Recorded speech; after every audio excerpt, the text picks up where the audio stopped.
parce que nous sommes des pécheurs. Amen. Première question. Par quel moyen Dieu a fermé la gueule à Satan, aux accusations de Satan sur notre vie?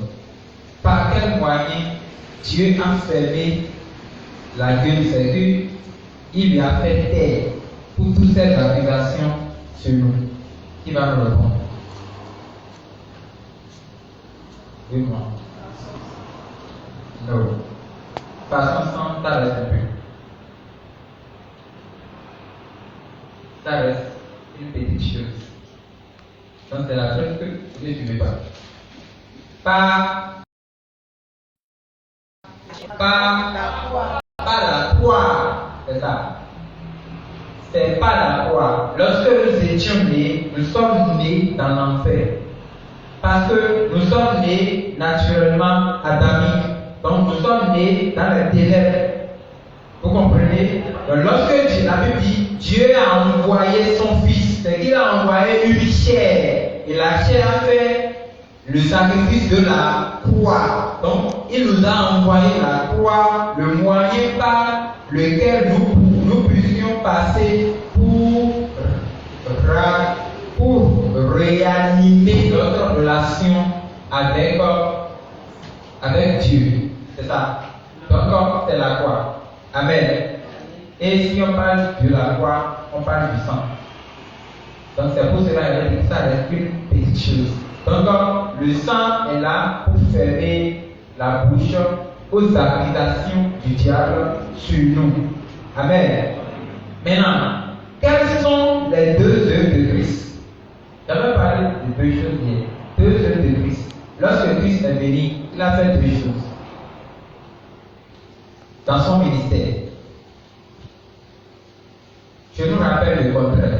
Que lorsque le diable était venu, il a fait un enseignement à Ève. Ève a accepté l'enseignement et Adam a consommé le fruit. C'était là la naissance du péché. Et nous tous, nous sommes nés dans ce péché. Et c'est en cela que nous commettons des péchés. Ça fait deux choses, le péché et le péché. Maintenant, lorsque Christ est venu, il a fait quoi? Il a fait deux choses. Qui va nous rappeler ça? Premièrement, il a été mort pour payer le prix du péché de Adam. Donc Christ est le second Adam. Voilà. Et deuxièmement, il a versé son sang pour la rémission de nos. C'est ça, il a fait deux choses. Donc il a fait deux choses. Sa mort et son sang. Amen. On peut continuer. Le Christ s'est comparé à quelqu'un. À qui le Christ s'est comparé? Lorsqu'il parlait dans le livre de Jean chapitre 3 à Nicodème. Il s'est comparé à. Premièrement, il s'est comparé à quoi d'abord? Vous n'avez pas fait la révision. Et comme Moïse éleva le serpent, c'est comme ça que le Fils de l'homme doit être élevé. Bon, et nous avions fait référence au livre de Galates. Et la Bible dit, maudit soit celui-là qui soit pendu. Et quel est celui-là? Qui est celui-là qui a été pendu au bois? C'est l'enfant désobéissant. Amen. L'enfant était désobéissant, donc il méritait le châtiment. Et c'était la crucifixion. Donc Christ n'a pas été désobéissant, il n'a pas été pécheur. Mais il a subi les critères qu'on peut adopter à un pécheur. Donc Dieu a fait de lui péché. Je vous ai montré qu'il a bu la coupe du monde. Donc Jean avait parlé de lui, dit, voici l'agneau qui ôte le péché du monde. Donc lorsque Christ buvait la coupe, il avait bu pour moi aussi. Il a bu pour vous. Maintenant, dans la coupe, c'était le péché d'Adam. Il a pris ça, il a allé crucifier ça sur la croix. C'est là que l'homme puissant, le vieil homme, a été crucifié. C'est pas cela que nous pouvons déclarer la victoire sur lui. Amen. Voilà. Maintenant,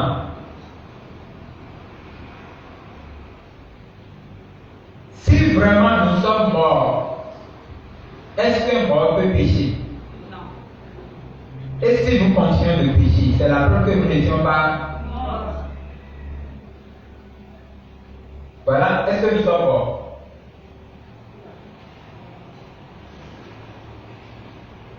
Point d'interrogation. Il y a quelque chose, avant que nous commençons aujourd'hui. Vous pouvez nous poser la question de savoir, mais les prophètes, les sacrificateurs qui avaient servi le Seigneur en tout temps là, est-ce qu'ils étaient morts? Parce qu'ils étaient charnels. Je vous dirai qu'ils n'étaient pas morts. Pourquoi? On va donner les noms de deux personnes. Moïse et Élie, je vais donner Élie, Moïse, Samson. Bon. Moïse, il était un homme charnel. Amen. Amen. Vous comprenez qu'il était un homme charnel, non? Il n'était pas né d'Adam. Il était né d'Adam. Il était un homme charnel. Celui qui est un homme charnel ne peut pas avoir en lui l'esprit de Dieu. Ça, c'est faux. Si la personne dit qu'il a l'esprit de Dieu, là, il faut compter les têtes. Si vous commencez à les évaluer, vous allez voir que ça, c'est pas l'esprit de Dieu, c'est un autre esprit. Donc, il n'avait pas l'esprit de Dieu. Dieu les avait utilisés, mais pas un autre moyen. La puissance de Dieu que Moïse utilisait vivait dans le bâton qu'il gardait. Il n'avait pas ça en lui. Samson avait la puissance dans ses cheveux. C'est ça. Élie avait pour lui dans ses manteaux. Mais à la fin des temps, la Bible a dit, le Seigneur va créer en nous un nouveau cœur. Donc ce qui voudra dire que nous n'allons plus trouver la puissance dans une autre chose que dans notre cœur. C'est ça. Donc c'est là que nous voulons partir. Deuxième éclaircissement. La fois dernière dit qu'il y a trois groupements d'anges. Le groupe de Lucifer, le groupe de Gabriel et le groupe de Michael. Et une équipe a été chutée. C'est le groupe de Lucifer qui est devenu aujourd'hui le diable.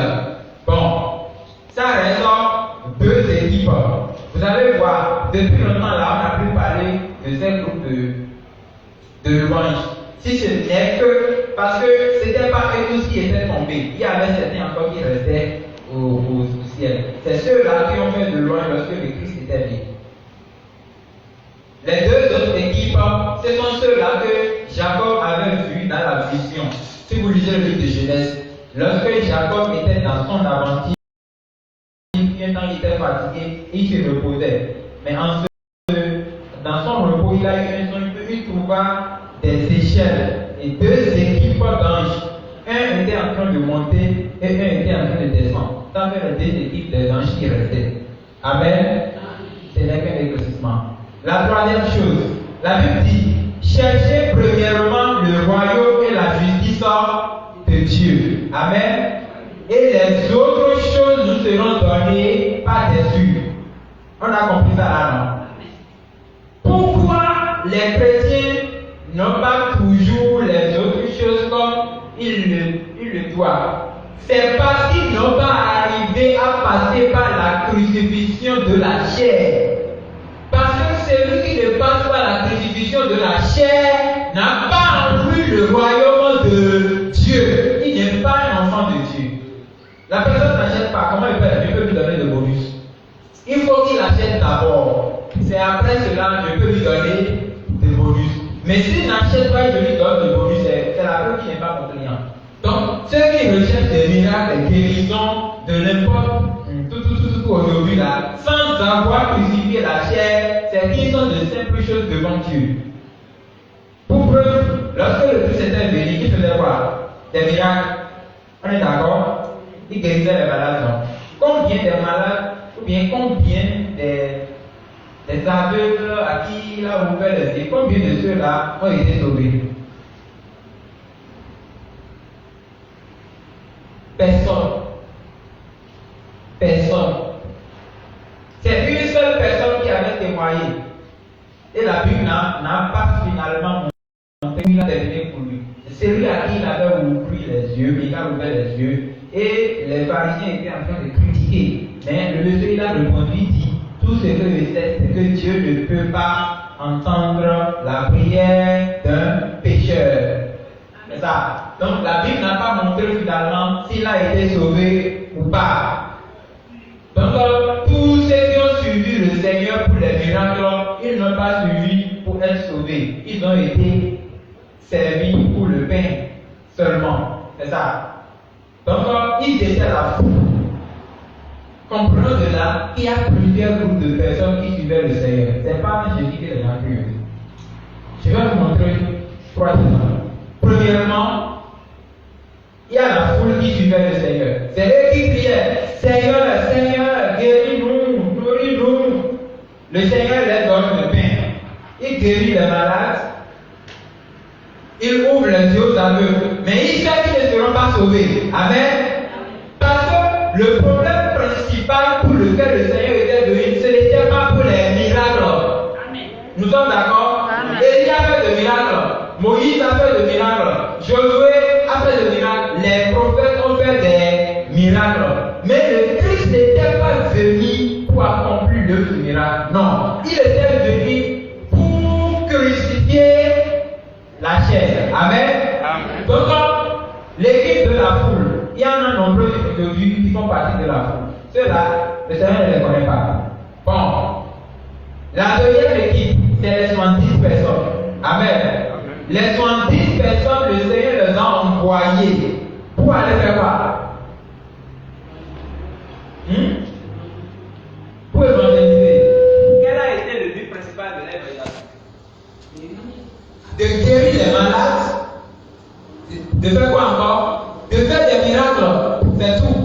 C'est pour montrer que le fait de faire des miracles et de guérir les malades n'a aucune relation avec l'entrée dans le royaume des cieux. Si vous vous souvenez de lui, lorsqu'il revenait, il était joyeux. Il dit, Seigneur, Seigneur, nous avons vu les démons sont soumis en ton nom. Ils ont seulement le nom de Jésus. Mais la réponse de lui, c'est quoi? Il dit, ne vous réjouissez pas seulement pour cela, mais réjouissez-vous du fait que votre nom soit écrit dans le livre de vie. Amen. Amen. Ce qui montre que ces gens-là, ils guérissaient des malades, ils faisaient des miracles, mais leur nom n'était pas écrit dans le livre de vie. Pourquoi? Parce qu'ils n'ont pas crucifié monsieur là. C'est ça. Bon, maintenant nous allons commencer pour aujourd'hui. C'est à chacun de commencer à faire l'examen de soi-même. Suis-je crucifié? Est-ce que je suis mort? Si quelqu'un arrive à trouver qu'il n'est pas mort, c'est le moment de profiter. Si le premier problème de l'homme n'est pas réglé, ce n'est pas le troisième qui sera réglé. C'est à cause de la chair que les gens ne peuvent pas s'humilier. L'humilité est impossible sans avoir crucifié la chair. Les gens ont des restitutions à faire. Mais puisque la chair n'a pas été crucifiée, la chair est encore vivante dans leur vie, ils reconnaissent comme ça qu'ils ont des restitutions à faire. Mais qui peut aller faire la restitution s'il n'a pas en lui l'humilité? C'est ce que l'apôtre avait dit. Il dit ce qui est bien, ce qui est bon, je le connais. Mais il avait même la loi dans son cœur. Mais arrivé au moment où il doit faire le bien, il ne réussit jamais. C'est le mal qu'il finit par faire. Il a compris que c'était une force, la force du péché, la chair qui était en lui qui opérait cet acte-là. Donc, si vous êtes mort, c'est facile à vous de faire la restitution. Et si vous êtes mort et la chair ne vit pas par vous, en vous, lorsqu'on va vous parler du deuxième ennemi qui est le monde, ça vous sera facile de vous soumettre. Ça c'est simple. Nous allons aller dans l'épître de Paul aux Colossiens. Colossiens chapitre 3. Ça c'est la maturité. Colossiens chapitre 3. Verset 20. verset 1er. On va commencer, je voulais dire verset 3, mais on va commencer verset 1er. Il dit, si donc vous êtes ressuscités avec Christ, cherchez les choses d'en haut. Amen. Il y a quoi en haut? Il y a quoi en haut? Pardon? Le royaume des cieux. C'est ça. Que Dieu vous bénisse. Bon, verset 3. Pour ne pas tarder. Car vous êtes morts. Vous êtes quoi? Vous êtes morts. Et votre vie est cachée en Christ. Moi, je suis mort, je ne vis pas. Sérieux.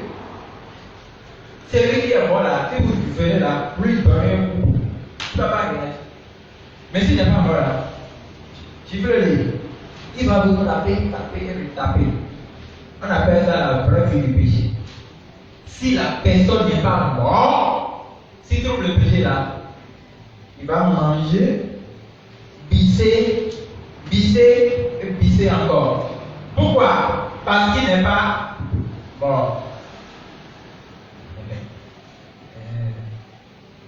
Mais Christ avait fait la provision du sang, la provision de la croix, pour recevoir l'œuvre que le diable allait initier dans le jardin d'Éden. Alléluia. Éphésiens 2, verset 5. Éphésiens 2, verset 5. Nous qui étions morts par nos offenses, c'est ça. Il faut mourir dans le péché. Il ne faut plus vivre dans le péché. Amen. C'est que le diable, je voulais sélectionner la chose à mes j'ai oublié. Mais ça ne m'empêche pas de le faire. Le diable, c'est qu'il était venu faire dans le jardin là. C'était un virus qui vivait en lui. Amen. Bon, le livre de laissons là, revenez d'abord. Dans le livre d'Ésaïe, chapitre 14, je vais vous montrer quelque chose. Il n'est pas content de moi. Depuis hier, il n'est pas content de moi. Il était jaloux de la sorte que il n'est pas content de moi. Voilà, il ne peut pas me tuer. Parce que pour me tuer, il faut qu'il voit la chair là. Il est découragé. Bon, le livre de Ésaïe, chapitre 14, verset 13. Écoutez, il dit, tu disais en ton cœur, je monterai au ciel. Ça fait un. Je lèverai mon trône au-dessus des étoiles de Dieu. Ça fait deux. Vous m'écoutez? Je m'assierai dans la montagne de l'assemblée. Ça fait combien? 3. Verset 14. Je monterai sur le sommet des nuées. Ça fait 4. Je serai semblable au Tout-Puissant. Ça fait 5.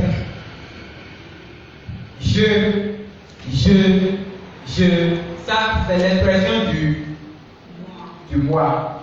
C'est ça. Il est le diable là. Il veut être Jésus. Alors qu'il ne peut pas être Jésus. C'est lui qui est Jésus là. C'est celui qui était. Qui est et qui sera. Mais il cherche toujours des stratégies pour remplacer le Tout-Puissant. Voilà. Mais il oublie que le Tout-Puissant, il connaît le cœur de tout le monde. Alors, lorsqu'il était en train de penser à comment faire pour gouverner, comment ramener son trône au plus haut, verset 15. Mais tu as été précipité dans le séjour des morts, dans les profondeurs de la fosse. C'est ça. Lorsque Dieu l'a jeté, il a vu que il m'a jeté. Ah bon? Il m'a jeté. D'accord. il a commencé par se promener. Lorsque il s'est rendu compte que le jardin était formé, vous aussi allez lire le livre déjà. Vous allez voir, Dieu est là, il a formé le jardin de telle sorte que même la rivière qui vient arroser le jardin, là, c'est pas automatique. Ça se levait seulement et ça arrosait le jardin. La seule chose que Adam et Ève avaient était seulement de se lever, de cultiver et de prendre soin du jardin, c'est tout. Donc, comme ça, il est venu. Et les facultés qui étaient en lui, il a semé ça dans la femme. La femme est venue, elle aussi, elle a semé ça dans son mari. Et ils sont devenus la même chose. Il savait que, puisque Dieu l'avait envoyé, Dieu va aussi envoyer les hommes. Heureusement, Dieu les a envoyés. Mais Dieu n'est pas un Dieu bizarre. Dieu est un Dieu. C'est pour cela, en voulant maudire la femme, Dieu l'a béni. Amen. Qu'il sortira d'elle une semence. Et cette semence-là va détruire la semence du diable. Amen. C'est la semence qui est venue accomplir l'œuvre sur la croix. Et il nous a donné le pouvoir de dominer le diable par la croix. Donc, si quelqu'un arrive maintenant, quelqu'un n'arrive plus à dominer la chair, c'est parce qu'il ne s'est pas rendu conforme à la croix. Ça, c'est vrai. Le livre de Bénin dit 2, verset 50. Nous qui étions morts par nos offenses, nous a conduits à la vie avec Christ. C'est par grâce que vous êtes sauvés. Donc, si nous sommes morts avec lui, lorsque Christ était mort, est-ce qu'il est demeuré sur la croix? Il n'était pas demeuré sur la croix, non? Il a été enseveli, c'est ça. C'est pour cela, si quelqu'un est passé par l'étape de la repentance, il est forcément qu'il soit baptisé par immersion dans l'eau. Le baptême, c'est un acte de prendre un engagement authentique. Ça, c'est un engagement d'engagement. Il y a engagement est encore différent de la décision. La décision peut être une fois jeté, mais l'engagement, c'est l'engagement. Amen. Donc, nous voulons parler comme ça de notre exemple avec Christ dans la nouvelle naissance. Donc, je suis sauvé là, ça c'est rien. C'est la nouvelle naissance qui importe.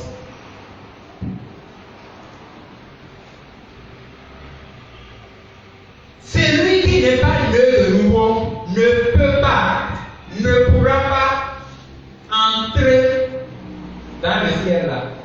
Pourquoi? Parce qu'il ne peut pas entrer avec la nature adamique. Ça. Donc, le Fils de l'homme a été élevé comme le serpent, afin que quiconque croit en lui, c'est se rendre conforme à la vie de la croix. C'est mener la vie de la croix. C'est tout.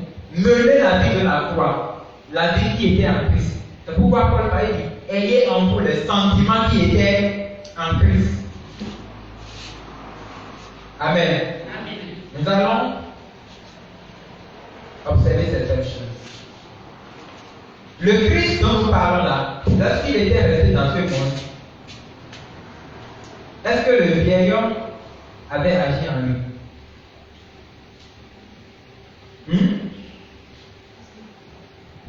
Pas de réponse? Non, c'est tout. Non, il avait raison. Écoutez ce qu'il dit. Le prince du monde vient. Qui connaît la suite? Il n'a rien trouvé en lui. Le prince du monde, vous connaissez le prince du monde? C'est le méchant, celui qui était venu dans le jardin là. Dans l'Ancien Testament là. Il est encore venu dans le jardin. Trouver Christ. Vous avez bien. Dans le désert. Mais il a aussi Adam. Lorsqu'il a jeté et qu'il avait tellement faim, c'est facile de faire du jeu. La personne a jeté 40 chiffres, il est venu 10. Monsieur, là. Mais si tu es fils de Dieu, si tu es vraiment fils de Dieu, c'est que si vraiment Dieu habite en toi, mais il faut parler à cette pierre-là qui devient le pain que tu manges. Mais il n'est pas fils de Dieu. Si c'était vous, moi, on n'allait pas. Ah! La pierre! Écoute! Mais c'est la pierre qui agit comme ça. Mais comme Christ n'était pas, il n'était pas lié par la chair, le monsieur était venu avec les mêmes tentations. Il dit, si tu es fils de Dieu. Mais la réponse de Christ était, il est écrit. Amen. Pour vaincre le diable, dites-lui toujours, il est écrit. C'est ça. Comme il a vu qu'il a vaincu, il a encore transporté. Il dit, monsieur, viens voir. Tu vois ça là? C'est à moi que ça a été donné. Si tu peux t'humilier à moi, je vais te le donner. Qui lui a donné ça? Personne. C'est ce qu'il a fait aujourd'hui. Il est en train de séduire les leaders, comment je sais quoi, les gens qui veulent avoir de gros noms dans le monde là. Il est en train de les séduire avec la richesse du monde. Pour que à la dernière heure, il vienne regretter. C'est ça. Mais le Christ lui a répondu. Ah, comme il a vu, il a encore vaincu, il dit, viens. Tu vois là où nous sommes là, il faut sauter vers en bas. Parce qu'il est écrit dans la parole que Dieu va te donner le pouvoir par ses anges afin que tu ne trébuches pas. Le monsieur lui a renvoyé en même temps. Il lui a renvoyé. Il y a deux choses là. Ne continuez pas à discuter avec le diable. Ou faites face à ces ruses par la parole de Dieu. C'est ça. Sinon, votre temps sera plus dur que le cas de elle.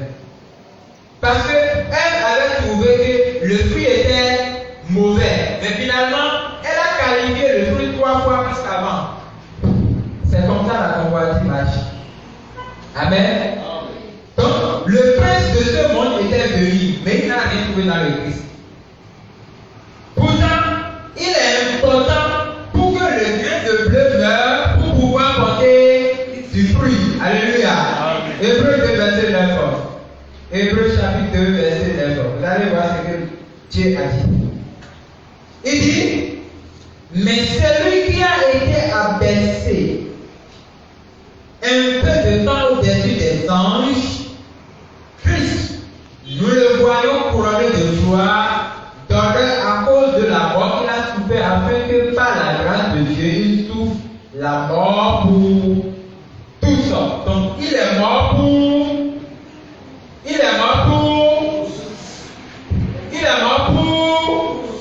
Donc, la chair qui habite en nous, qui menait sa force et qui ne peut pas nous permettre d'obéir à Dieu, Christ a payé la chair, il a payé et le prix de la chair à la place de chacun de nous à la croix.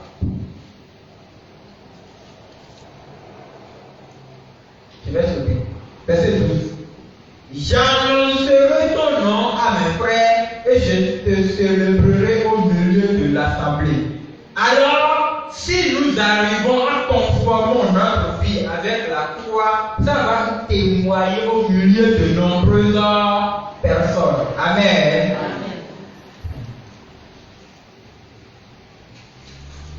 Par cette mort de Christ, le pouvoir du péché qui menaçait l'homme a été réduit au néant. Il mettait toutes ces choses au futur. Lorsqu'il disait, le Fils de l'homme sera levé. C'est pas qu'il dit, il sera. Il parlait de ce qui n'était pas encore passé. Mais lorsqu'il a fini à la croix, il a accompli la tâche.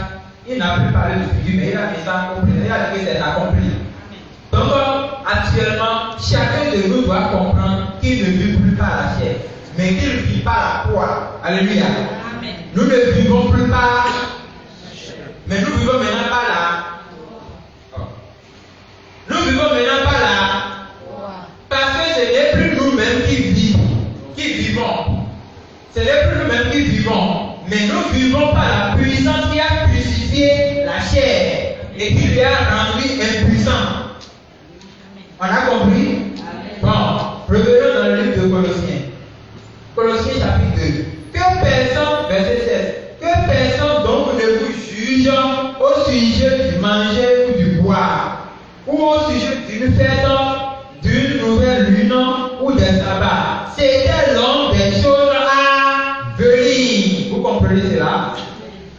Lorsque Dieu avait parlé à Moïse sur le mont de Sinaï, il lui a donné des ordonnances sur des fêtes. Amen. Des fêtes. La célébration des lunes. Il parlait de ces choses parce qu'il y a un événement du futur. Parce que Christ va apparaître après. Donc, Dieu avait tracé ce plan dans le but à ce que son peuple n'oublie pas. Parce que c'est quelque chose de temps. Dieu agit selon le temps. Amen. Ça, là, on va en parler après. Si Dieu le veut. Dieu agit selon le temps. Lorsqu'il a un but à défendre dans 1000 ans, il peut commencer l'initiative aujourd'hui. Mais il sait que dans 1000 ans, il va accomplir le plan. Amen. Bon, je vais donner un petit exemple. Dieu, il a créé le monde pour combien de jours? Pour 6 jours. Et le 7e jour, il s'est reposé. C'est bon? La Bible dit, 1000 ans devant Dieu, c'est comme... Bon. C'est qui voudra montrer que le monde va rester pendant 6 jours. Et le 7e jour sera le 1000 ans. Le Christ va revenir. Et il va aller passer 1000 ans avec ceux qui croient en lui. Donc lorsque Dieu créait le monde, il avait déjà tout planifié pour ces jours-là. C'est compris? Que le Seigneur bénisse. Donc, Dieu allait tracer les planifications de ces fêtes pour montrer qu'il y a un événement qui vient dans des moments après. On a compris maintenant? Donc, si vous vous souvenez même de David avait parlé de Christ. Dans Psaume, si je ne me trompe pas, c'est Psaume 110. Psaume 110, pour ne pas mal donner les références bibliques. Sinon, le diable connaît la vie. Il connaît plus que lui. Bravo. Psaume 110, verset 1er. Le Seigneur dit à mon Seigneur, assieds-toi à mon côté, jusqu'à ce que je fasse de tels ennemis ton machine. Il parle de quels ennemis? C'est quels ennemis? Les 3 ennemis, la chair, le monde et le diable. C'est ça. Mais si David parle ainsi, il dit le Seigneur dit à mon Seigneur. Comment lui seul peut parler de 2 seigneurs? Il parle selon Christ. David parlait selon Christ. Parce que Christ était venu de la tribu de David. C'est pourquoi on dit l'union de la tribu de Judas. Parce que David était venu de Judas. Alors que Judas était le fils de Jacob. Jacob c'est Israël. Amen. Il faut lire la Bible. Jacob c'est Israël.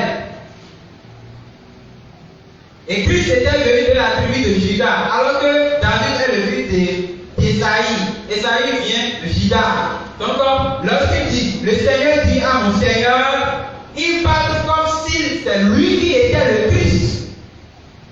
Si vous lisez bien, dans le livre des Psaumes, David avait parlé dans un instant, là, il dit, Dieu m'a dit que je ne mourrai pas. Amen.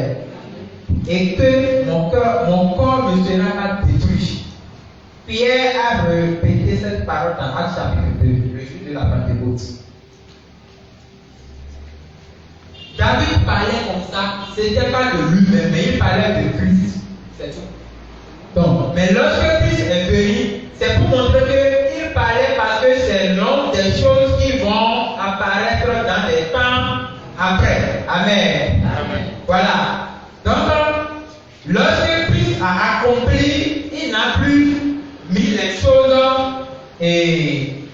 au futur, mais plutôt au présent. Donc, là est commis et nous ne sommes plus sous la domination de la chair, mais nous sommes affranchis totalement. Et Christ a dit, si le Fils vous affranchit, vous serez réellement affranchis, libres. Si on parle du Fils, on parle du sang. Et si on parle du sang, on parle de la croix. Amen. Alors, dès cet instant, ceux qui sont en Jésus-Christ ont crucifié la chair avec ses passions. Galates chapitre 5, verset 4. Nous avions déjà, ce n'est pas que maintenant vous allez aller crucifier ça. Non. Non. Nous avons déjà crucifié la chair et ses passions. La chair, c'est Adam. Ces passions, c'est les actes que nous-mêmes nous posons. Ils sont déjà crucifiés à la croix. Donc, dès cet instant, nous ne vivons plus comme avant. Nous devons impacter notre milieu. Montrer aux gens que, monsieur, moi je ne vis plus sur la croix. Avant, la chair, il pouvait faire de moi ce qu'il voulait. J'étais esclave de lui. Mais maintenant que je ne vis pas là, il faut dire à la chair que moi je suis bon. Il faut lui dire ça. Avant la croix, j'étais un homme charnel. Mais après la croix, je ne suis plus charnel. C'est à vous-même de le montrer par votre attitude, par votre vie, d'approuver avant la croix, la vie d'avant la croix est différente de notre vie après la croix. Après la croix, c'est que nous sommes libres. Amen. Alléluia. Est-ce que quelqu'un me suit? D'accord. Galates 5, a dit, ceux qui sont à Jésus-Christ ont crucifié la chair avec ses passions. Je vous ai bien montré que la puissance de la chair, c'est plus que le diable, c'est plus que toute chose. Et la seule chose qui le rend dominant, c'est la croix. Donc, puisque nous sommes maintenant en Jésus-Christ, avant nous étions en qui? Nous étions. Voilà, c'est comme ça. Vous ne me suivez pas. Avant nous étions en qui? Nous étions. Merci beaucoup. Nous étions en Adam. Et Adam, c'est la chair.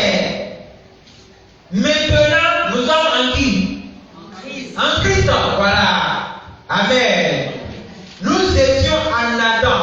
Et si nous sommes en Adam, nous sommes soumis à faire la volonté de la chair, telle qu'elle nous conduit. Si la chair vous dit d'aller faire quelque chose, même si vous n'avez pas la volonté là, à la télé, vous l'avez fait. Vous comprenez le quoi? Mais, si vous êtes libéré et vous vivez maintenant en Christ, c'est que Christ va vous dire de faire, à la dernière vous allez le faire, parce que vous êtes maintenant esclave de Christ. On a compris? D'accord. Ce n'est pas que nous allons maintenant aller crucifier la chair. Non. La chair est déjà crucifiée. La Bible n'a pas dit qu'il faut jeûner et prier, jeûner pour crucifier la chair. Dieu ne va pas être en train de mentir, voler, dit Seigneur, pardonne-moi, s'il te plaît, Seigneur, je ne sais pas ce que je fais, ça ne veut plus voler. Oh mon Dieu, pleure, si tu te lèves là, tu vas encore faire la même chose. Pourquoi? Parce que tu es esclave de monsieur, la chair, il est là, il s'en fout de qui que ce soit. Monsieur la chair, il s'en fout. Il n'y a pas celui-là qui va vaincre la chair, ça n'a pas passé par la discussion. C'est tout.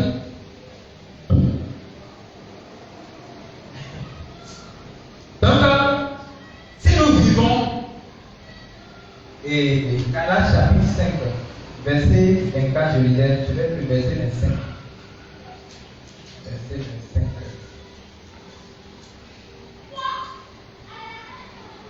Galates 5, 25. Il dit, si nous vivons par l'esprit, qui va me compléter la suite? Personne ne lit la Bible. Si nous vivons par l'esprit, marchons selon l'esprit. C'est ça. Parce que nous ne marchons plus selon la chair. Si Dieu veut nous donner une possibilité, ça donne l'autre jour là. Je vais vous montrer la chair là. Qui elle est réellement. Parce que maintenant là, on essaie juste de passer la main sur sa tête. C'est un monsieur, façon, il vous gifle là. Si vous gifle, ce monsieur la chair là, si vous gifle, même si vous êtes banquier, vous êtes vraiment banquier là, vous allez arriver au pays parce que vous êtes un esclave. C'est pour cela, vous savez ce que Christ a dit. Il dit, si vous êtes vraiment mes disciples, il parlait aux Juifs, il savait que ces Juifs-là n'étaient pas ses disciples. Mais lorsqu'il a commencé par toucher le fond de leur problème, vous savez ce qui s'est passé.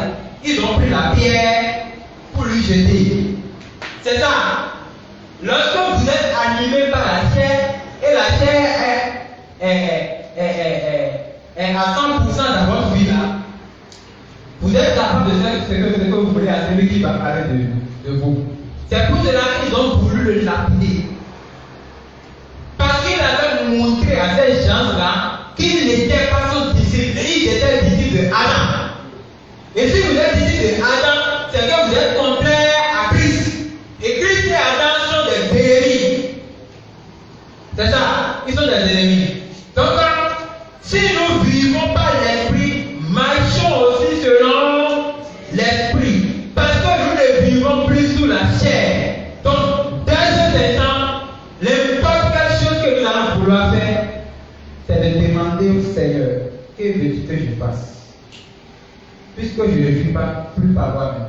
Avant, j'étais esclave de la chair. Maintenant, je suis plus esclave de la chair. Je suis soumis à Christ. Et Christ est l'esprit. Et là où il y a l'esprit, il y a la liberté. Amen. Donc nous sommes maintenant libres. Nous sommes libres, affranchis. Nous ne sommes plus sous la domination de la chair. Si quelqu'un met une vie de la chair, c'est la preuve que la personne ne croit pas.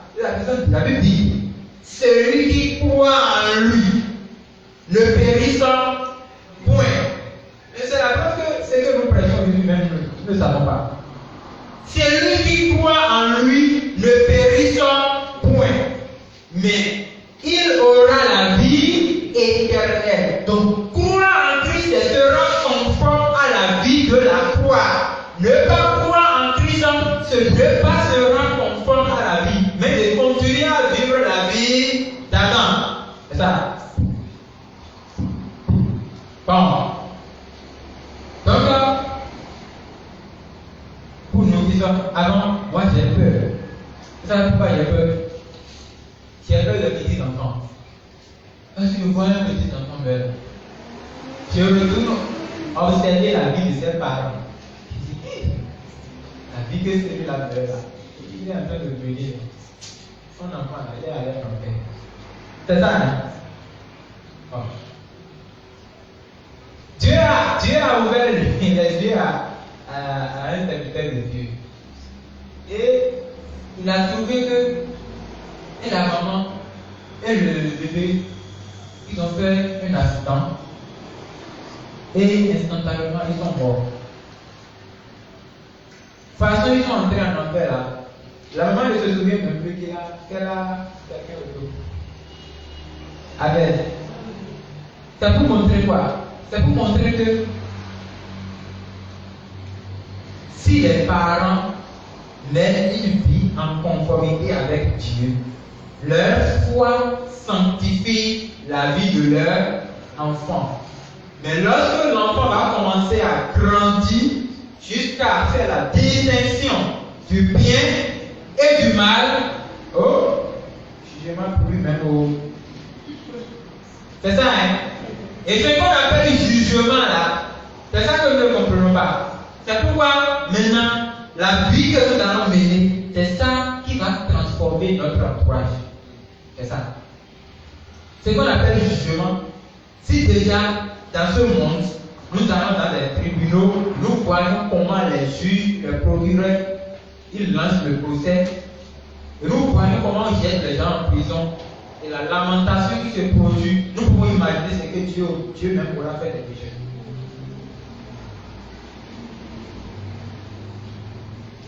Donc, ça là, ça va nous amener prochainement, lorsque nous sommes en train de faire l'évangélisation, à savoir ce que nous sommes en train de prêcher aux gens. On dit, c'est lui qui croit en lui. C'est que si la personne croit réellement que Christ est le Fils de Dieu, il doit se rendre conforme à la vie de Christ. C'est là qu'il devient un chrétien.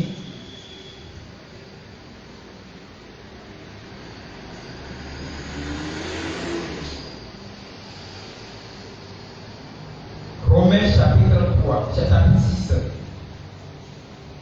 verset 3.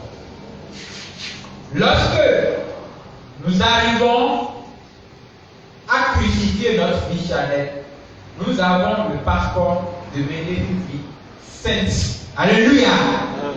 Amen. Nous allons encore loin. Nous allons très loin. Parce que si Dieu pouvait donner une seconde chance pour recréer le monde là, j'allais lui dire de me mettre à la place de Adam. Lorsqu'elle va venir le fruit, la belle chute. C'est que ce qui s'est passé le jour là, c'est ça qui a laissé des taches jusqu'aujourd'hui. C'est ça. Donc, si nous arrivons à crucifier la chair, c'est fini. Quel que soit ce que Dieu va nous faire, nous allons le faire. Il y a un chanteur qui dit la voix du Seigneur m'appelle, prends ta croix et viens sur moi.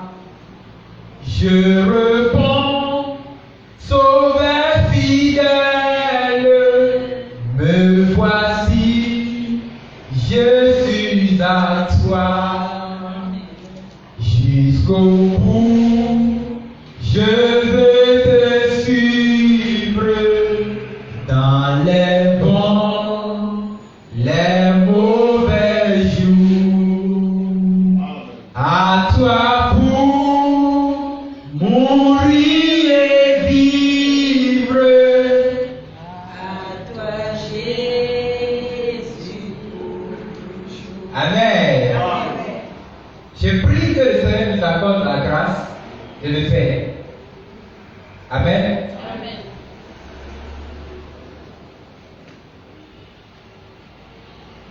Un serviteur de Dieu était en train de prêcher. J'avais appelé son autre pasteur la fois dernière. Il était maintenant.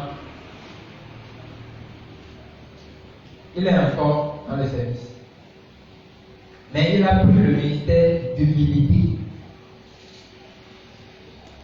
Il a dit, au moment, il était esclave de la chair.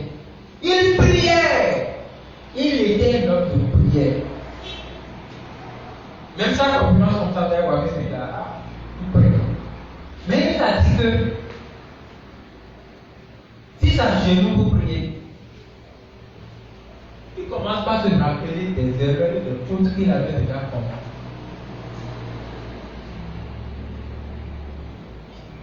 Et il divise son cœur en deux. Une partie sera en train de prier et l'autre partie sera en train de penser aux fautes qu'il avait commises. Vous voyez le travail de la chair. Ça dérange l'âme de l'homme. Et c'est le diable. Lorsqu'il vous pousse, parce qu'il sait que vous n'êtes pas mort, il vous pousse à pécher. Et pour pécher, il acclame. Il va partir créer un registre. Il crée le registre, il prend ça, il prend le livre, il dit, c'est frère Germain. a fait ceci, il a fait, il commence à noter. Il note. Il met ça à côté. Il sait que lorsque tu vas finir de faire tes bêtises là, tu vas revenir à l'école ici, il t'attend ici. Bon. Lorsque vous allez vous mettre à prier, il va aller chez Dieu. Viens voir le registre de ton fils là. Comme celui que tu dis qu'il est chrétien là. Viens voir, toi aussi, regarde. Regarde. Amen. Bon. Mais toutes ces ordonnances ont été effacées par le sang de Jésus. Par le sang. C'est ça. Donc, c'est pour montrer qu'il n'a plus de pouvoir sur nous. Et maintenant, nous avons l'autorisation, le pouvoir de mener une vie de sainteté. C'est ça l'exemple que nous avons en Christ. Christ était comment? Il était saint. Le livre de Romains, chapitre 6, Romains 6, verset 3. Il dit, ignorez-vous que nous qui avons été baptisés en Jésus-Christ, c'est en sa mort que nous avons été baptisés. Nous avons été baptisés en Christ. Donc, nous ne sommes plus qui nous étions. Si nous sommes baptisés en Christ, alors nous sommes qui? Nous sommes Christ. C'est ça. Donc, nous sommes aussi Christ. C'est pour cela qu'on nous appelle des chrétiens. Verset 1 dit, et que dirons-nous donc? Demeurons-nous dans le péché afin que la grâce abonde? Nous avons été ensevelis avec lui par le baptême en sa mort. Donc, nous sommes morts avec Christ, ensevelis avec Christ, et nous serons ressuscités avec Christ. Et la résurrection, c'est avoir l'Esprit de Dieu en soi. Puisque l'homme qui est mort ne peut plus pécher, moi il ne peut plus pécher. Parce que le péché n'a plus son pouvoir sur moi. Lorsque j'étais dans Adam, il avait le pouvoir. Mais maintenant je suis en Christ. Lui et moi, nous n'avons plus de communication, il n'y a rien de relationnel entre lui et moi. Qu'est-ce que je concerne avec lui? Quand j'étais un esclave, il faisait de moi ce qu'il voulait. Mais maintenant, je l'ai connu, il a été dévoilé. Et j'ai compris qu'on lui a frappé, tué sur la croix. Donc, il n'a plus de pouvoir sur moi. Amen. Verset 5. En effet, si nous sommes devenus une même plante avec lui par la conformité de sa mort, c'est que si nous sommes morts avec Christ, nous le serons aussi par la conformité de sa résurrection. Vous comprenez ce que ça dit? Vous comprenez ce que ça dit? Merci beaucoup à vous. Que Dieu vous accorde à le faire aussi. Sachant que, verset 6, notre vieil homme a été crucifié avec lui, afin que le corps du péché fût détruit. Le corps du péché fut détruit. Celui qui ne vit pas l'esprit n'est pas dans la péché. Jamais. Le péché a été crucifié. Mort pour toujours. C'est pas que vous n'allez pas jouer le gardien du péché. Ça va plus venir. Amen. Ça va toujours venir. Mais si ça vient, c'est dit pour que vous êtes mort, c'est que vous allez dominer sur lui. Amen. Nous allons aller faire cette expérience. Et lorsque chacun va revenir, il va dire, ah, voilà, ça va venir, le péché va venir. Chacun va témoigner. Et s'il a vaincu, il va dire qu'il a vaincu. S'il n'a pas vaincu là, il va dire qu'il n'a pas vaincu, on va comprendre qu'il n'a pas vaincu. On va l'aider prochainement à vaincre. C'est ça. Nous ne sommes pas à l'école, non? C'est ça. Donc, si chacun va partir, le péché va venir, je le connais. Ce monsieur-là, la chair, c'est l'ennemi de la spiritualité. C'est l'ennemi même de la vie spirituelle. Il va vous conduire vous conduit et vous blessez. Bon, et c'est fini. Si vous mourrez là, c'est encore le diable. Vous allez voir le diable là. Le diable, il va dire, moi j'étais conduit à pécher. On s'est rencontré où? Mais c'est vrai. Est-ce que tu as rencontré? Mais non. On s'est rencontré où? Tu vas connaître, c'est là que Dieu va te dire qu'il ne te connaît pas. Ah mais c'est vrai. Oh j'ai le diable est plus faible. On dit que tu es encore charnel, tu dis que tu es avec. Qu'est-ce qu'on fait d'être charnel et aller à l'église? C'est ça. Donc, le corps du péché de la chair, le corps du péché a été détruit pour que nous ne soyons plus esclaves du péché. Maintenant, nous pouvons parler comme l'apôtre Paul. Amen. Amen. Acclamez-vous le Seigneur.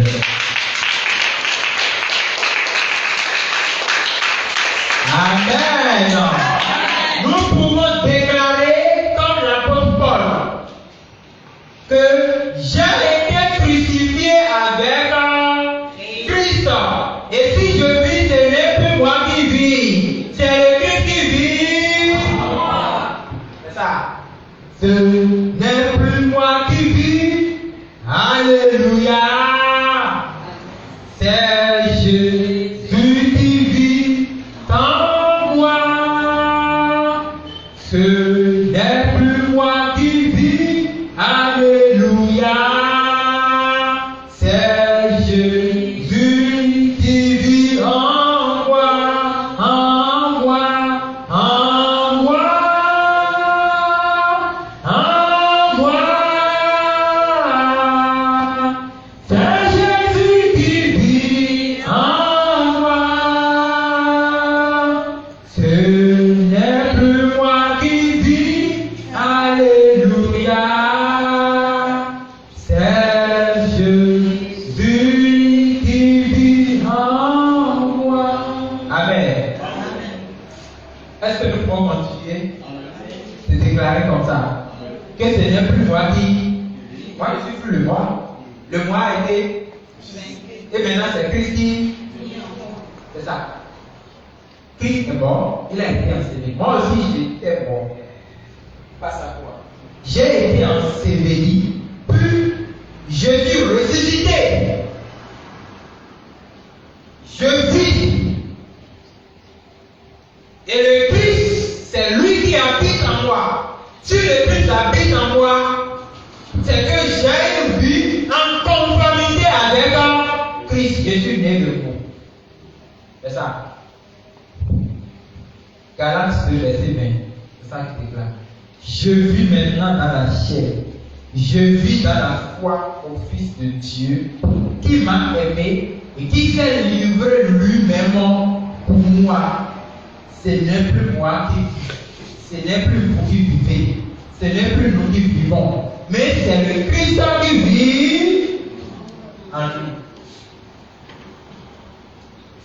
Si Christ est en toi, Christ était comment? Il était saint, non? Christ était saint, non? Si Christ vit en moi, donc je suis aussi saint. Christ était juste. Si Christ vit en moi, donc moi, je suis juste. Christ était obéissant. Si Christ vit en moi, donc moi, je suis obéissant. Si Christ ne pêche pas, donc moi-même, je ne dois plus pécher. Parce que le péché n'habite plus en moi. En Christ, il n'y a rien de communication avec le prince de ce monde. Alléluia. Amen. Si le prince de ce monde doit vous atteindre, il faut qu'il trouve quelque chose de célestique. Il trouve quelque chose qui lui correspond. Et ça, ressemblance dans votre vie. C'est pas cette chose-là qui va commencer à vous attirer un peu. Vous attirer un peu, jusqu'à vous prendre.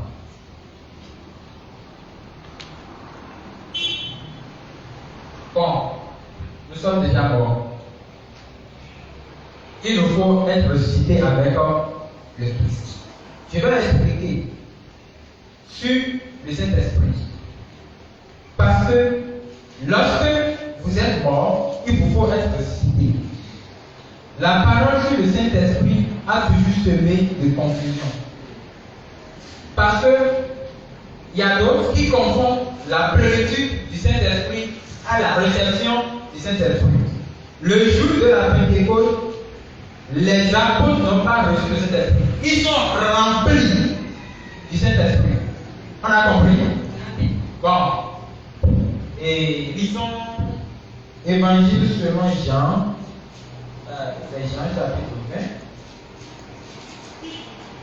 Jean 20, verset 21 à 22. Nous allons voir ce qui s'est passé. Il dit, Jésus leur dit de nouveau, la paix soit avec vous. Comme le Père m'a envoyé, moi aussi je vous envoie. Après ces paroles, il souffla sur eux et leur dit. Il a dit quoi? Recevez le Saint-Esprit, c'est ça. Il parlait à qui? Aux disciples. Vous savez ce qu'on appelle un disciple? Un disciple, c'est être soumis à un maître. C'est être à la soumission d'un maître.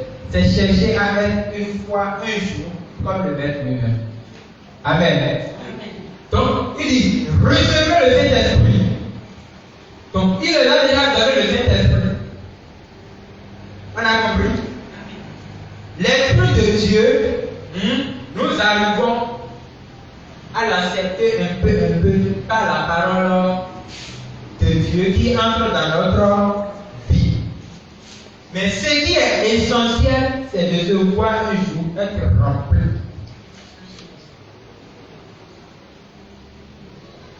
De la plénitude de l'Esprit dans notre vie.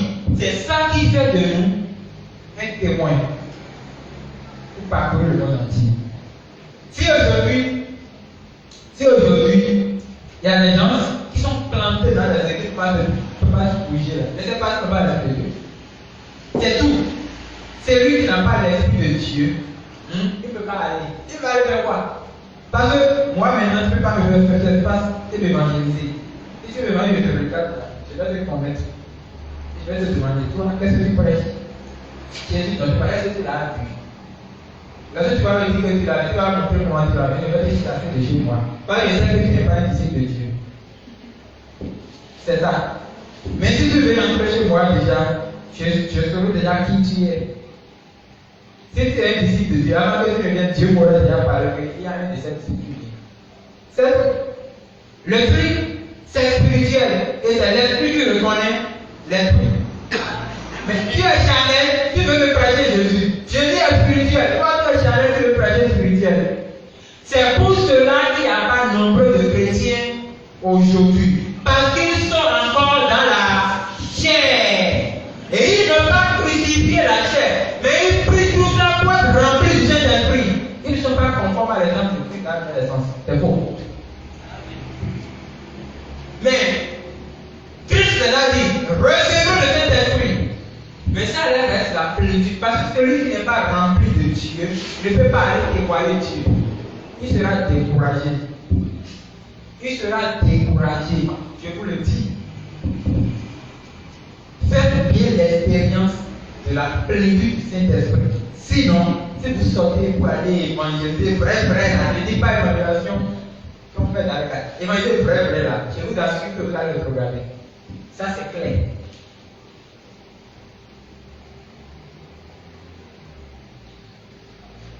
Vous vous souvenez de ce qui s'est passé avec les apôtres? J'imaginais si les apôtres n'avaient pas reçu la puissance du Saint-Esprit le jour de la Pentecôte et ils ont commencé à proclamer l'évangile. Lorsque la persécution était venue, qu'est-ce qui allait se produire? Amen. Qu'est-ce qui allait se produire? Ils se sont réunis dans une salle et ils ont commencé à dire Seigneur, regarde la façon dont ces gens sont en train de nous faire peur et donne à nous, tes serviteurs, le courage et l'audace de prêcher en ton nom. La Bible dit, en ces moments-là, la chambre a été remplie et ils ont été remplis encore du Saint-Esprit. Bon, la personne qui dit qu'il a l'Esprit de Dieu, après il dit, est-ce que j'ai l'Esprit de Dieu? Je ne comprends plus. Toi aussi. Tu comprends? C'est la chair.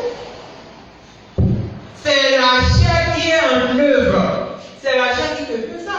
Des fois, tu vois que non, tu as l'esprit. C'est la chair. C'est la chair qui agit comme ça. Il faut aller régler ce problème d'abord. Voilà. Lorsque ce problème est réglé, automatiquement Dieu va agir. C'est ça. Bon, Romains 6, verset 10. Nous tendons vers la fin. Et si vous avez des questions, je ne vais pas te répondre. C'est la question que j'aime bien. Ça va aider ici. Romains 6, verset 10. Car il est mort. Alléluia. Et c'est pour le péché qu'il est mort. Une fois pour toutes. Il est revenu à la vie et c'est pour Dieu qu'il vit. Alléluia. Car qui est mort? Moi-même je suis mort. Je suis mort et je suis mort pour le péché. C'est la mort pour le péché qu'on appelle la repentance. La vraie repentance accompagnée de la conversion. Amen. La repentance vient du cœur. Et la conversion c'est l'acte. Nous comprenons bien. Donc, car je suis mort pour le péché, maintenant je vis pour Dieu. Je ne vis plus pour moi-même. Donc je ne peux plus faire ma volonté. Ça c'est clair. Donc celui qui est mort, quoi qu'en soit ce qu'il veut faire, il va dire Seigneur, que veux-tu que je fasse? Puisque je ne vis plus par moi-même, je vis par toi. Seigneur, oriente-moi. Que ça soit ce qu'il veut faire. Des fois, même quand je cherche à manger, on dit Seigneur, qu'est-ce que tu veux que je mange? Il faut grandir dans le Seigneur. Je parle de la maturité, non? Il faut grandir dans le. Ou bien on s'arrête là. Il faut grandir. C'est grandir là qui fait de vous un homme utile à Dieu. Lorsque vous demandez Seigneur, qu'est-ce que tu veux que je mange? Voilà, vous avez la culture dans la maison. Seigneur vous dit non. Il faut te lever. Prends ton argent. Mets-toi sur la voie. Marche. Continue. Arrête. Reste là. Quelqu'un va parler. Prêche-lui ma parole. Dieu ne veut pas nos intérêts, il veut ses intérêts. Il veut toujours ce qui lui plaît et non ce qui nous plaît. Parce que si vous voulez vivre une vie en pleine conformité à sa parole, chaque fois, il vous faut toujours grandir dans la foi. Toujours grandir dans la foi. Plus vous grandissez dans la foi, plus ceux qui sont autour de vous pour voir c'est plus compliqué. Parce que vous êtes toujours en train de monter des échelles qui n'ont pas encore emprunté.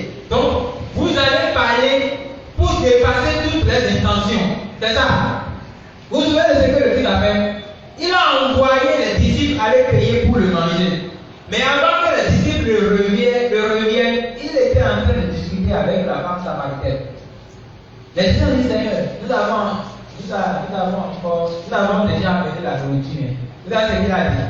Il dit ma nourriture, c'est de faire la volonté de celui qui m'a envoyé.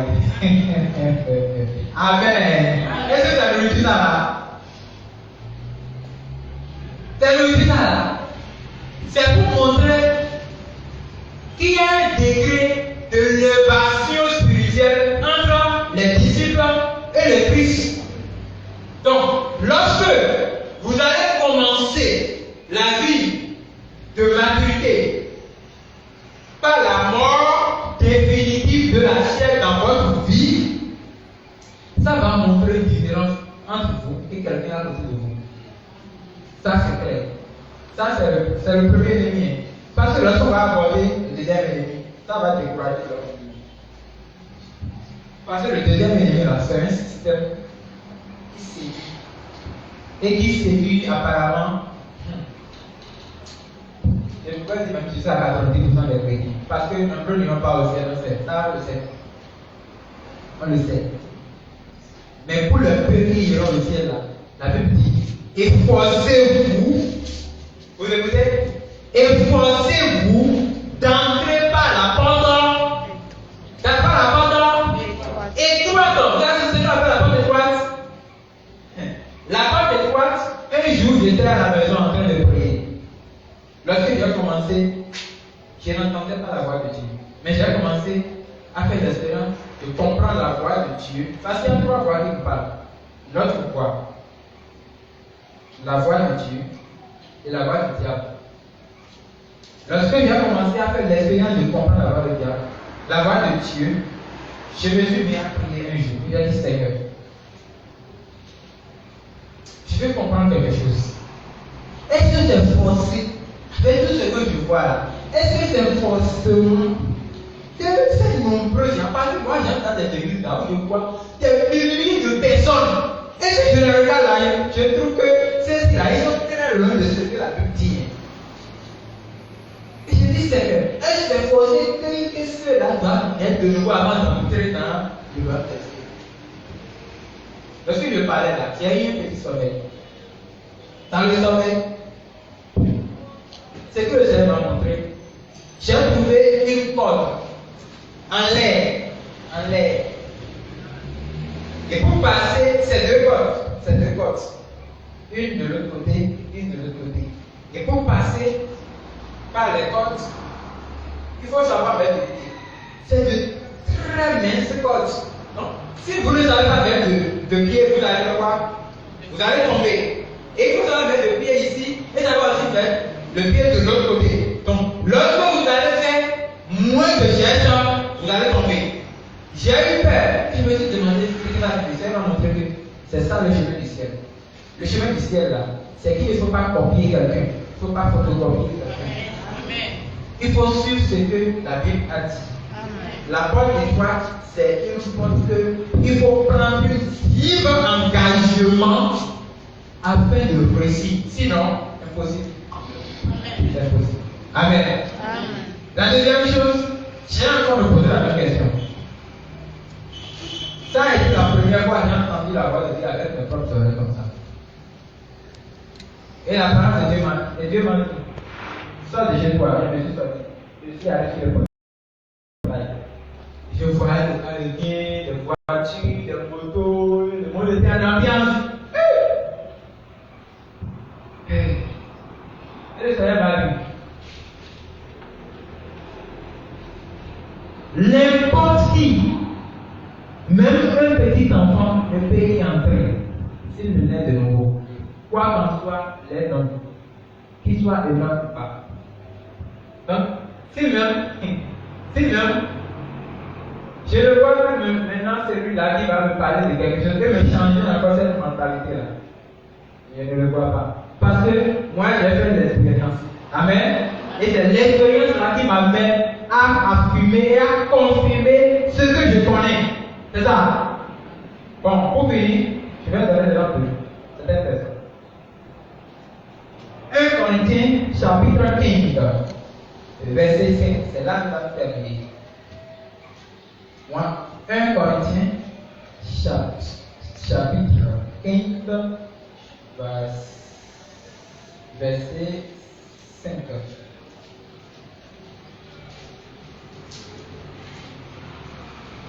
Il dit, et qu'il est apparu à ses faces, puis aux 12. C'est le verset que j'avais commencé le premier jour. Il est apparu à ses faces, puis aux 12. Christ est apparu après sa résurrection. Il est apparu à ses faces l'a vu. Les 12 apôtres l'ont vu.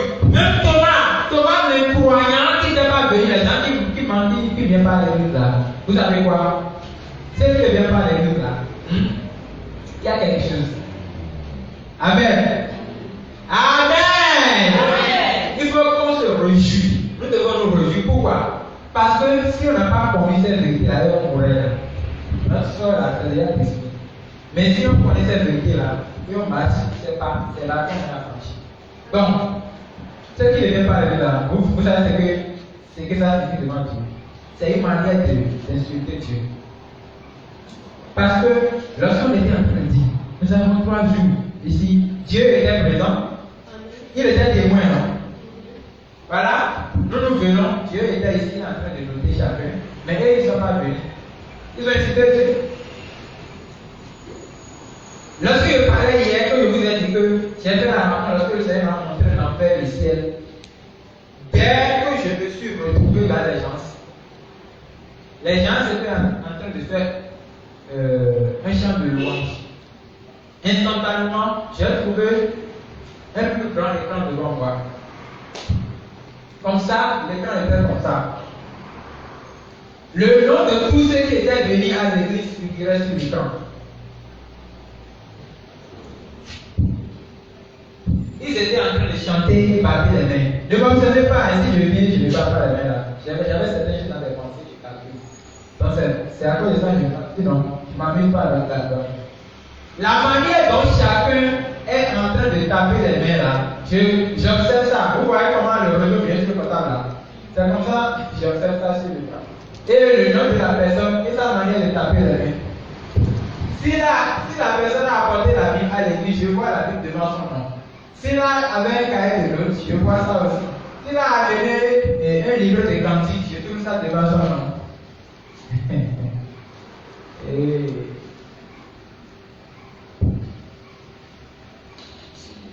Quand j'avais ouvert la bouche pour témoigner, une femme a commencé par crier. Parce qu'on avait un serviteur de apôtre qui est là. Lorsqu'on fait la louange et tu n'arrives pas à taper la main, il va te dire que cette main-là que tu protèges et que tu ne peux pas taper, un jour la terre va manger. Amen.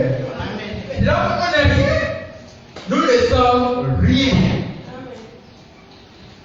C'est l'âme qui habite en nous, qui fait de nous des êtres vivants. Et l'âme là, même Dieu n'a même pas besoin d'elle. Si elle n'est pas de repos. Donc, depuis que je viens de cette chose-là, si je viens à l'église et dis à votre mari, je ne vais pas bien la là. Je vais taper pour moi, je vais taper pour toi, c'est que je suis en train de faire. Je vais faire comme je l'ai dit. Là, là, c'est ça, on va écrire ça dans mon poste. C'est ça. Dieu là, il est quelque chose. Si Dieu peut vous ouvrir les yeux maintenant, vous allez voir ce qui se passe ici maintenant. Là, vous pouvez comprendre où vous êtes. Parce que plus vous continuez de comprendre la parole de Dieu, plus il vous montre encore des choses plus difficiles. Amen. Que personne ne connaît. Amen. Amen. Amen. Bon. Il s'est apparu à ses faces et autour. Thomas n'était pas là. Les gens ont dit Thomas, c'est pas venu l'église, c'était apparu le Seigneur. Il dit non, moi je me fais. Je vais le voir le doigté de mes mains. C'est moi qui vais toucher les trucs de tout là. Voici c'est lui. Donc il était si incroyant. Il pensait que ce qu'il disait, Dieu n'était pas là. Dieu peut-être, mais lorsqu'il n'a pas dit Thomas, il ne croyait pas que c'était le cas de main. C'est de là qu'il a confessé que Jésus-Christ est le Dieu. Vous voyez les incroyants. Le verset 6, il dit ensuite, il est apparu à plus de 500 frères à la fois, dont la plupart sont encore vivants et dont quelques-uns sont morts. Paul parlait à cet instant que Christ, après sa résurrection, est apparu à plus de 500 personnes. Est-ce que Christ est apparu déjà? Il doit vous apparaître. Vous devez voir Jésus-Christ. C'est pas seulement croire, mais vous devez voir. C'est le fait de le voir qui vous attache à lui. Amen. Il y a quelque chose. Amen. Attendez. Le verset 7 dit ensuite, il est apparu à Jacob, puis à tous les apôtres. Si vous êtes un disciple de Jésus-Christ, vous devez voir Jésus. Vous devez le voir. Est-ce que vous l'avez déjà vu? C'est là le point de ce soir. Verset 8. Après tous, il m'est aussi apparu à moi, comme à la boisson. Moi qui suis le plus petit, l'apôtre Paul a dit que Jésus s'est apparu avec moi. Est-ce que Jésus vous est apparu? Bon, 3 personnes pour prier. Lorsque Jésus-Christ, Dieu, était dans la chair sur cette terre, il a parlé aux disciples.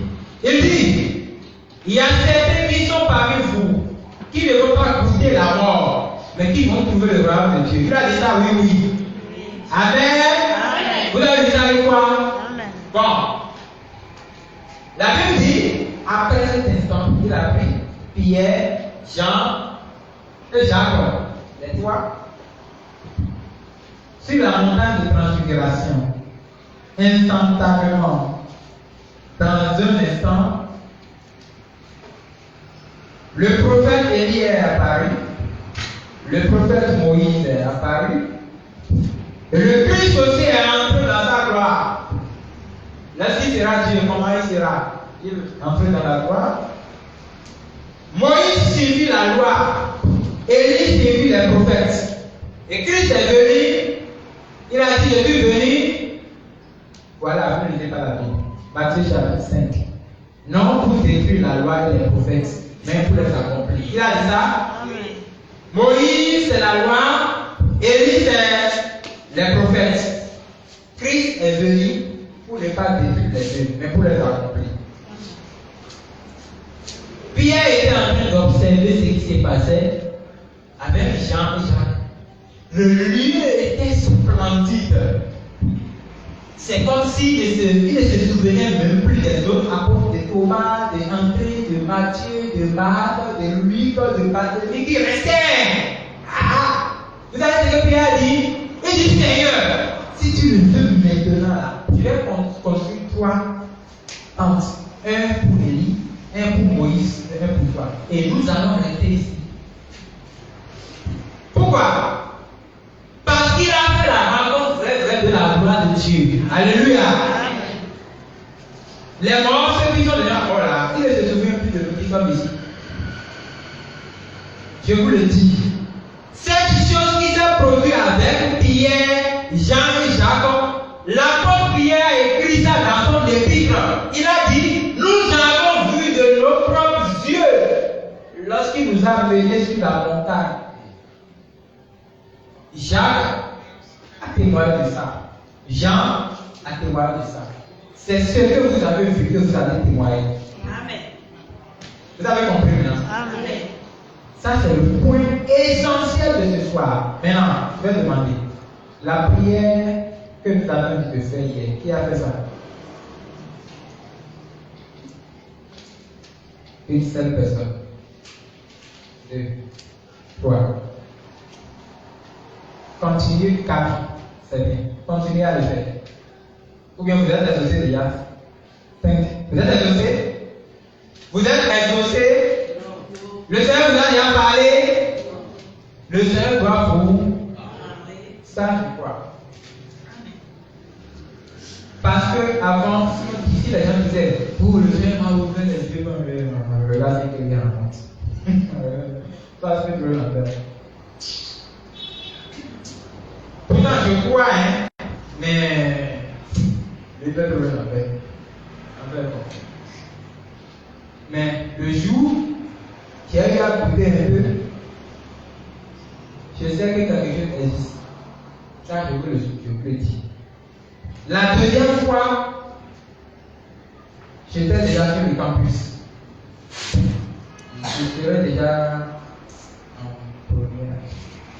C'était quelque chose de 2015, je ne me souviens plus. En ce moment-là, on travaille dans une boutique. Donc, si je suis toujours influencé par le travail, je ne reste pas à la maison, je viens dormir dans la maison. Parce que je n'aime pas trop rester à l'aise. C'est pourquoi je ne suis pas gros. Amen. Donc, j'avais quitté la maison, je suis parti à la maison, et l'Esprit de Dieu m'a dit, je ne vais pas rester à la maison. Au lieu d'aller dormir à l'église, j'ai dit non, je viendrai rester dans la boutique. Donc, j'étais venu dormir dans la boutique. Avant de dormir, l'Esprit de Dieu m'a dit de ouvrir la Bible. C'est en ouvrant ma Bible, j'ai ouvert le livre de Jean 1, verset 9. Vous allez voir. Il faut avoir de l'expérience pour être audacieux, pour témoigner Dieu. Cette lumière était la véritable lumière qui, en venant dans le monde, éclaire tout homme. C'est le livre que j'avais lu. Lorsque j'ai lu là, je me suis dit, Seigneur, qu'est-ce que tu me dis par là? Je ne sais pas rien répondre. Bon, je me suis endormi.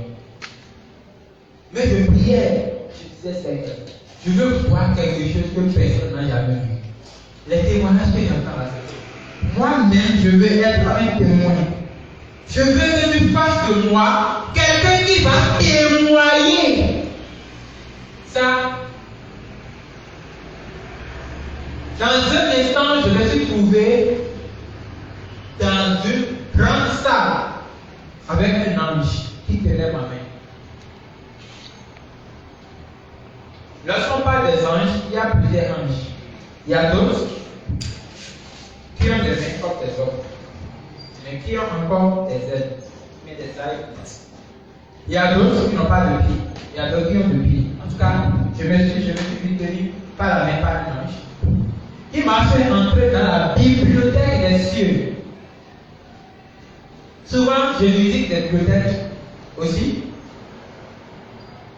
dans le monde et j'étais abonné à des bibliothèques parce que je faisais la linguistique. Donc, lorsque j'étais entré, j'ai déjà compris.